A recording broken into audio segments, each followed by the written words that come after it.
The kick's power comes from the torque generated by the rotation of the hips. It's the same principle that cracks a whip. Turning the hips just a few degrees forces the foot to travel a much greater distance and creates a lot of speed as it does. The longer the leg and quicker the rotation, the faster the kick. And unlike karate, Muay Thai fighters are also taught to strike with the hard bone of the shin. A Muay Thai kick can generate roughly the same force as a baseball bat, enough to crack a rib. It works like a point of a knife. All the force is magnified by being concentrated in a small, hard area. Even if the elbow doesn't deliver a knockout, it will almost always leave a nasty cut, and often getting in close neutralizes the opponent's weapon advantage. Then, in the clinch, we bring the power of the knee to bear. Unlike the kick, which relies on rotation to create power, the knee gets its power from leverage. Pulling our opponent down as we drive the knee up can deliver up to 2.5 tons of force, enough to lift a car. It's not the arms, but the legs that drive this. Like a piston, the explosive power of the legs is capable of generating hundreds of pounds of force, all to a very vulnerable area, the soft underside of the opponent's jaw. Like the Hanuman move, the flying knee relies on the explosive power of the legs.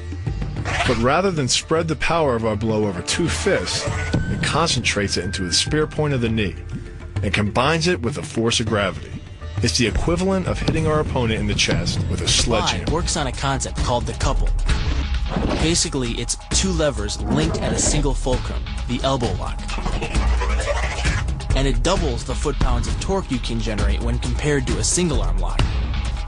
There's more than enough force to flip an opponent to the mat or dislocate his elbow. By using the twisting motion of the torso to drive the strike, the business end of the hardwood fighting stick can quickly accelerate to more than 25 miles per hour.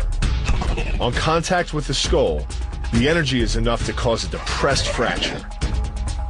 It's the same injury-producing force as being hit in the temple by a hammer. Mali relies on something called a flexion moment imparted to the neck to do damage. An average man's neck can withstand about a 140 foot-pound flexion moment. Beyond that, soft tissue and even vertebrae can be crushed. By bringing your weight down fast, this move could easily deliver twice that amount of force. And it wouldn't just end a fight. It could leave your opponent paralyzed or dead. Close, the opponent's neck is exposed. But because of the close range, the hand doesn't generate a huge amount of force. It's enough to stun, but probably not enough to cause severe injury. But replace the hand with a weapon, a stick or a knife, as you would in combat, and this could become a kill shot. The kick's power comes from the snap of the knee. The snap is created when the quadricep, the largest muscle in the body, contracts and pulls the tendon connecting to the foot over the knee. Using the knee as a pulley, the strength of the quad is enough to accelerate your foot to speeds close to 30 miles per hour. Because the area of impact is focused on a small part of the foot, it magnifies the force of the blow, making it capable of dropping 1,000 pounds of force on your head. It's like getting whacked in the head with a Louisville slugger. It works by taking the opponent's blow at an angle, which deflects the energy of the blow away from the vulnerable torso. The harder you block, the further his blow will be deflected, and the more open he'll be to a counter-strike. Rotating your fist 180 degrees right before it strikes the intended target. The twisting snap of the arm maximizes the speed of the punch and magnifies the force of the blow by concentrating the impact on the first two knuckles of your hand. Done correctly, it can deliver as much energy as a bowling ball dropped from the top of a house, more than enough to cause soft tissue damage or break a rib. Because it swings through such a wide arc, the wrist is moving at speeds of up to 43 miles per hour. And since the radius doesn't deflect or compress nearly as much as a fist, it can deliver a staggering blow, like being hit with an axe handle. This roundhouse kick is designed for maximum impact. With the powerful muscles of the thigh yanking the tendon over the knee, the foot accelerates from 0 to 21 miles per hour in just 1/3 of a second. Combine that with the reinforced shoe, and this kick can drive the nose bone back up into the brain. It's aimed at the largest gland in the human body, the liver. A direct hit won't just bring an opponent down. It can rupture the gland, causing severe internal bleeding.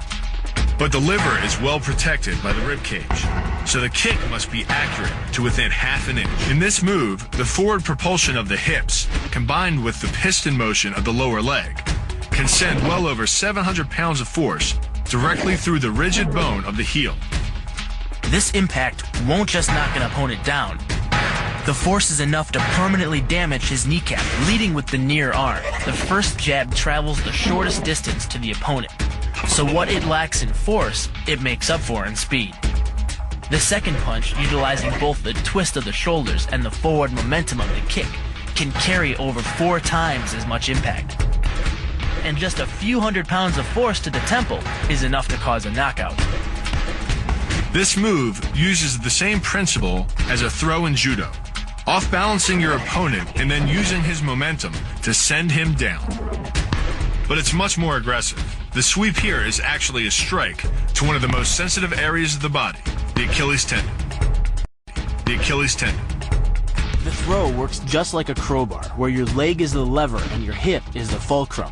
The trick is positioning your body in just the right place. If you're just an inch off the placement of your thigh and hip, the amount of energy needed to throw an opponent can more than double. But performed correctly, Uchimata requires almost no energy, yet it can deliver up to 5,000 pounds of force. If it weren't for the mat, a throw like Uchimata would be enough to cause serious injury or even paralysis. You use the strength of your legs to maintain your dominant position while you secure the choke. Just a few pounds of pressure on the collar of his gi is enough to reduce the blood flow to the brain to a trickle and end the match. Hold this move for 10 seconds and the fighter will black out. Hold it just a bit longer and he's dead. By bending the elbow across the fulcrum of your hips, you're subjecting the weak joint to the leverage of 2 strong forces: the pull of your thighs on his shoulder and your hands on his wrists. As little as 1,000 pounds of force can be enough to destroy the elbow. The leverage of the armbar can supply much more than that. The sacrifice throw is a simple lesson in conservation of energy. The stronger the opponent attacks, the further he gets thrown. It works like a catapult, where your opponent's momentum supplies the counterweight. The faster he's going, the further he's going to fly, and the harder he's going to land. That land with the side, ball, or top of the foot. The gastrizin uses the heel to deliver the blow. This alignment of the heel, ankle, lower leg complex channels some 2,000 pounds of force into the opponent. More than enough to break a baseball bat. The higher you can lift your opponent in this move, the faster he'll hit the ground. It's not just your force working against him. His acceleration due to gravity can mean his head hits the ground with a 3,500 pound impact. On a hard surface like concrete, this is more than enough to cause a serious brain injury. First, the opponent's arm works as a lever to optimize your control. Second, your own back serves as a pivot point for the throw. The strength and stability of your back allows you to throw a much heavier opponent than in a move that requires you to lift him. This move uses your opponent's arm as a lever working against him. The greater the torque on his shoulder, the greater the pain inflicted. And exceeding the joint's normal range of motion causes more than just pain. The soft tissue, muscles, and the bone can all be seriously damaged by this pressure. The goal of this lock is to stretch the tendons at the top of the foot to the breaking point.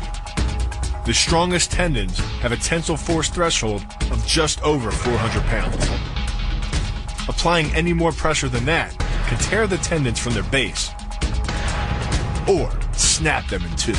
Because you don't have time to cock your arm in a surprise attack, bursting's effectiveness doesn't come from the rotational power of the torso. Instead, it's driven by the legs, which hurl you forward into your opponent. Both the block and the strike land with 300 pounds of force, more than enough to collapse the windpipe or fracture the delicate bones of the face. Doing the 360 defense requires you keep your body in motion at all times, using your arms to defend different angles of attack. The key is keeping your arms at an oblique angle, with your hands open and straight, so that you don't take any blows straight on. Each is deflected down the angle of your forearm, which reduces its impact. Your opponent is relying on his grip strength and outstretched arms to maintain the choke. The strength of your back and shoulder muscles is greater than the applied force of your opponent's hold, so it doesn't take much to break his grip. And the closer your hands are to your own neck, the greater the leverage. The disarm is basically a judo wrist lock and uses many of the same principles. By pulling your attacker forward as you turn, he loses his balance, giving you control of his wrist. The barrel of the gun then becomes a lever, allowing you to take the gun. Because you are using the muscles of your torso, which can deliver up to 10 times more force than the muscles of the wrist, the disarm works against an opponent who is much stronger than you. An elbow strike from another martial art, Muay Thai. But because the metal doesn't deform on impact, like human bone, every ounce of power is channeled directly into your opponent's face. With the twisting motion of the torso generating the force, and the stiff metal of the M16 providing the impact, it's enough to shatter a cheekbone or break a jaw. The combined momentum of your forward step, the twist of your torso, and the swing of the rifle, the butt stroke can strike your opponent at over 18 miles per hour, carrying well over 550 pounds of force. That's enough to drive a 16-penny nail through nearly 2 inches of pressure-treated wood. Add a follow-up slash and thrust with a bayonet, and the butt stroke becomes a real killer. But the real damage from the knee bar doesn't come from gravity. It comes from leverage. Once the knee is locked, your hips act like a fulcrum, and his leg acts like a lever, multiplying any force you apply. So even though the ligaments and tendons around the knee can sustain 1,700 newtons of force, the knee bar can load a lot more than that, enough to completely destroy the joint. Pushes his opponent at a location above the center of mass, while using his sweeping leg to create a tripping point, which is below his opponent's center of mass. Once the loss of stability has occurred, gravity does the work, and the damage.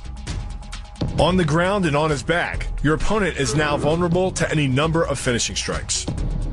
Much like a nutcracker, your forearm and biceps apply pressure to your opponent's carotid arteries. Located on either side of the trachea, these two arteries are the only way to get blood to the brain. It can take less pressure than squeezing an orange to stop the flow of blood to the arteries. And with no blood flow, the brain shuts down almost instantly. Fight over.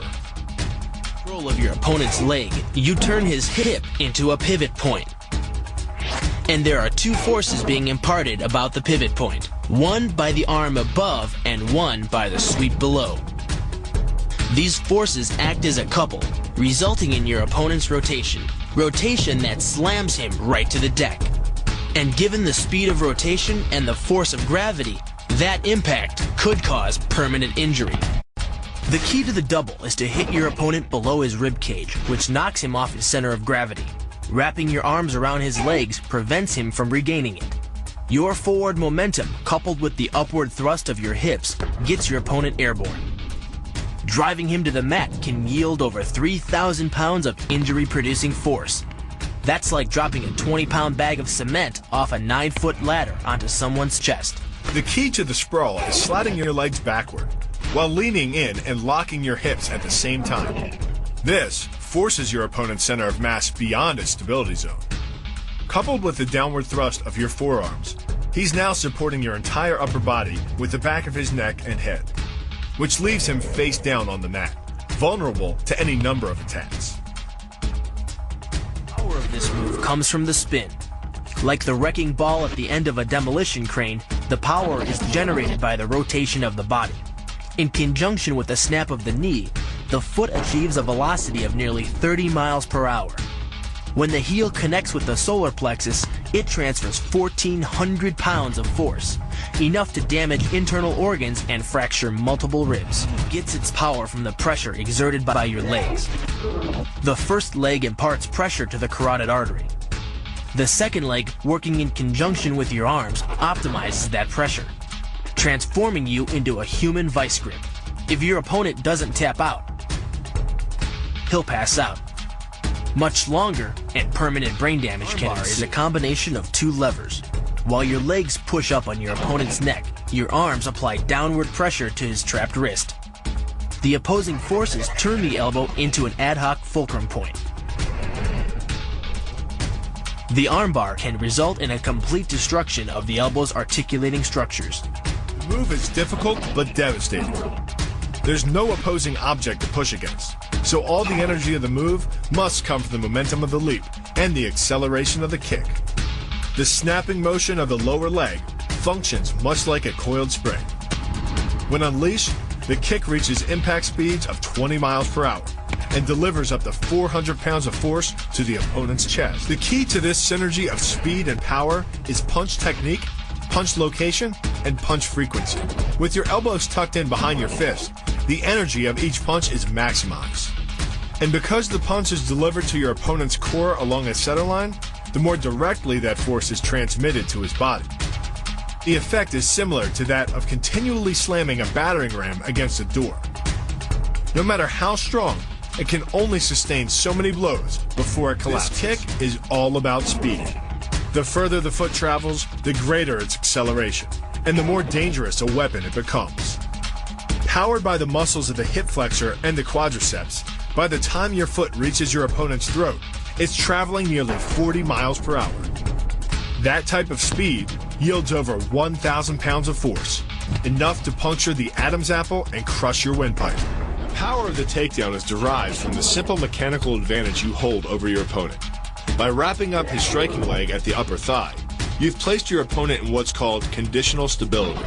If he remains stationary, he could technically maintain his balance indefinitely. But by driving him backward and initiating a sweep of his other leg, you've added two destabilizing factors, and the loose center of gravity simply cannot hold. By grabbing the wrist, you provide hundreds of pounds of additional leverage. This reduces your opponent's ground weight by half and allows you to more easily knock your opponent off balance. The rotation of the hips then amplifies the power of the leg sweep. Coupled with the wrist grip, you are in complete control of your opponent's body. Leaning back slightly and driving the knee up utilizes the full power of the thigh, and the foot accelerates up to 16 miles an hour in just 1/4 of a second. That's twice the acceleration speed of a Porsche. Coupled with the rotation of the hips, the kick can impart 450 pounds of force upon impact with the ribs. When executed perfectly, it's a motion similar to cracking a 2x4 with a sledgehammer. The calf crush works because of the ankle lock. Working in conjunction with your leg, it serves as a sort of high torque pinch point, imparting hundreds of pounds of force on the tibia and fibula. The tibia and fibula are some of the strongest bones in the human body, but creating this pinch point allows you to deliver enough force to easily break them, which leaves your opponent with two choices: tap out and admit defeat, or risk permanently losing the use of your leg. The key to the scissors takedown can be found in the move's name. Throwing your legs around either side of your opponent, one high on the torso, the other just in the crease of the knee, provides you with a lever on either side of his body. It's literally like a piece of paper between two blades of a scissor, only instead of slicing through paper, you're using a combination of potential and kinetic energy to cut through your opponent's center of gravity. The downward force exerted on his gi pulls your opponent across his tipping point. Along with your body weight, you generate enough instability in your opponent to drive his body to the mat, like a child tossing around a rag doll. The hip throw capitalizes on the body mechanics of both you and your opponent. Thrusting your hips into your opponent's waist creates a pivot point around which his arm is the lever. With your legs between his, you've created a center of gravity significantly lower than your opponent's. This imparts maximum instability and helps you maintain control while throwing him over your hip. The throw, coupled with the downward force of gravity, generates a speed of 8 miles per hour, which can create more injury-producing impact energy than falling down.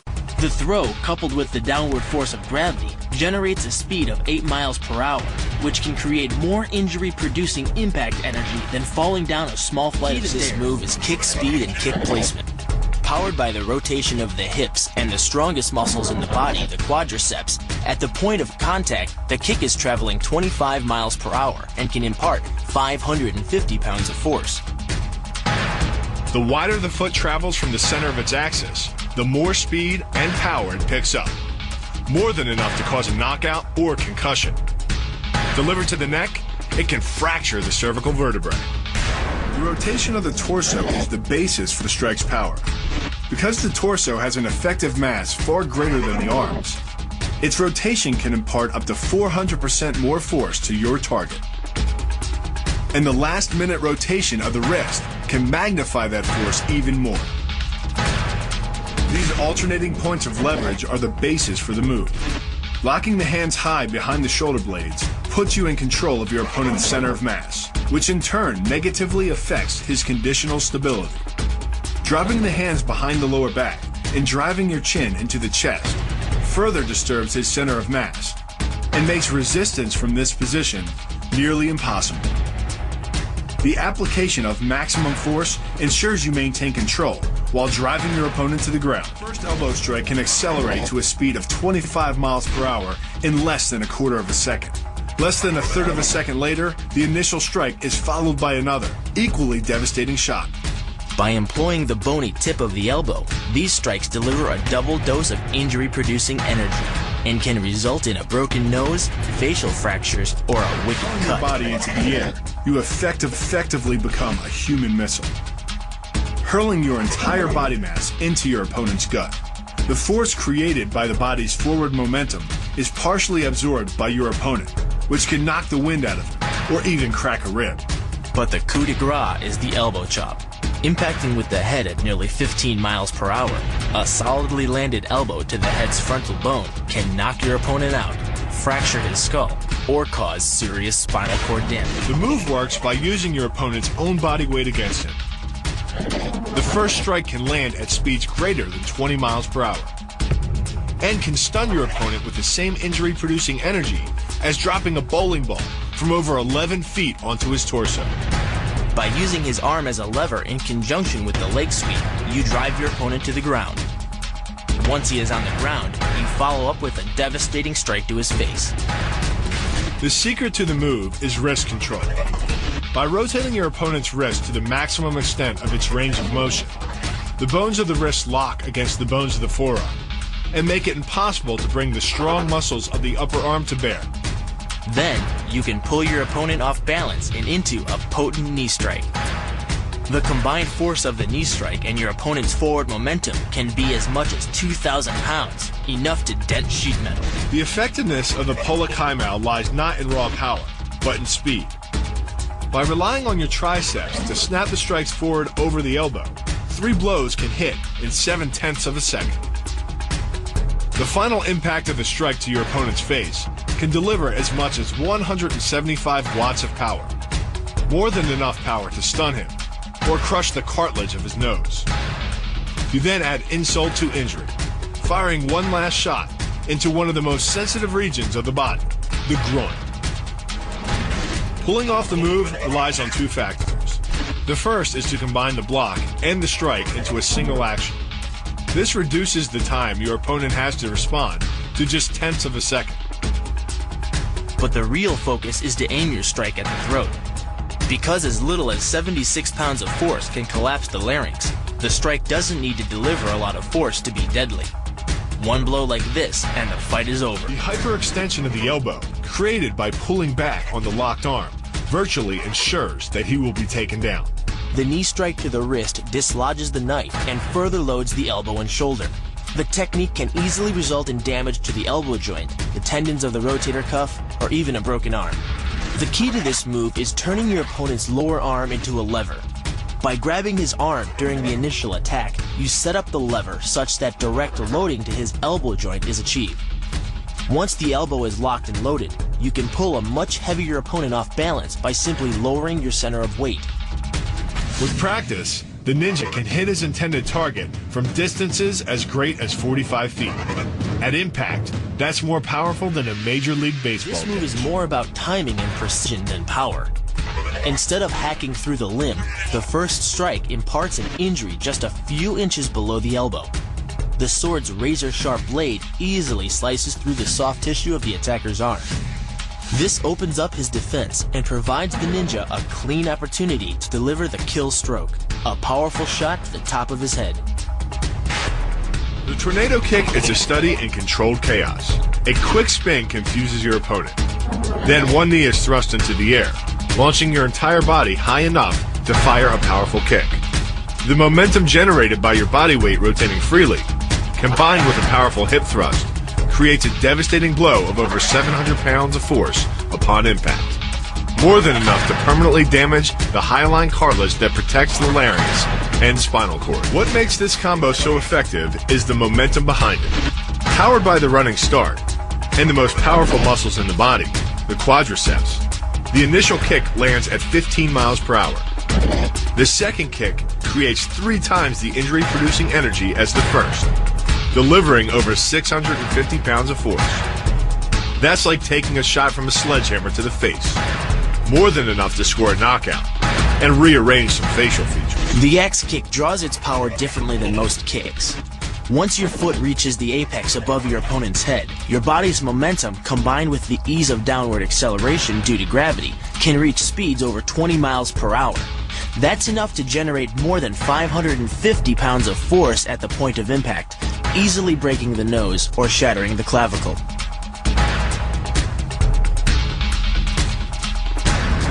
The power of this move comes from the spin. The rotation of the torso, combined with the foot at the extremity of that rotation, generates speeds of over 20 miles per hour.